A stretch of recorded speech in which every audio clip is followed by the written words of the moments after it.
Oh, it's me again.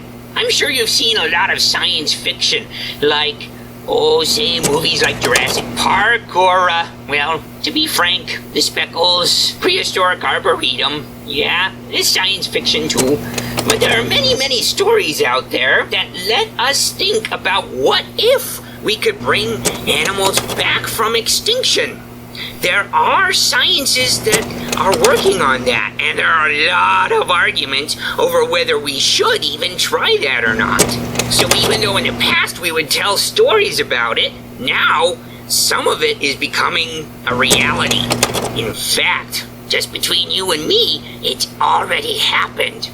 No, I'm not talking about mammoth clones or anything like that, but there have been efforts on the part of certain animal breeders, like with cows or with dogs, to create breeds that look as much like an extinct animal as what we can imagine based on scientific evidence.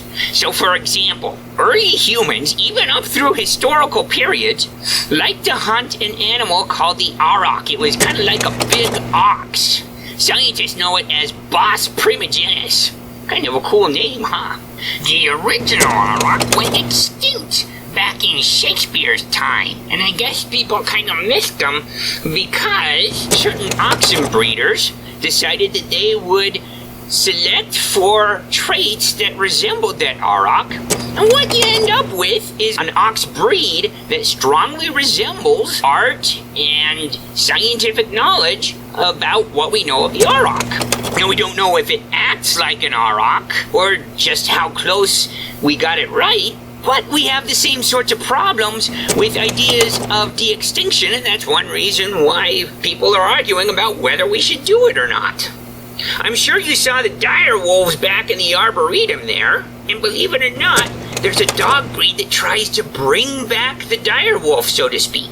It's called the American Alsatian, and it is one big wolfy-looking dog. In terms of its skeleton and its build, it looks a whole lot like a dire wolf. But because it's a dog, it's still an entirely different species, and it has different genes to it. Now, even though American Alsatians look kind of intimidating, the breeders say that they're pretty gentle dogs.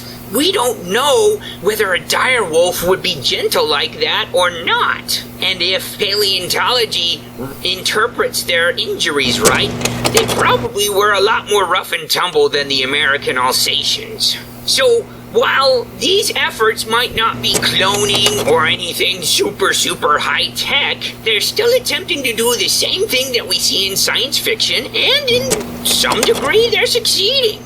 An American Alsatian is about as close as we can get to a living dire wolf.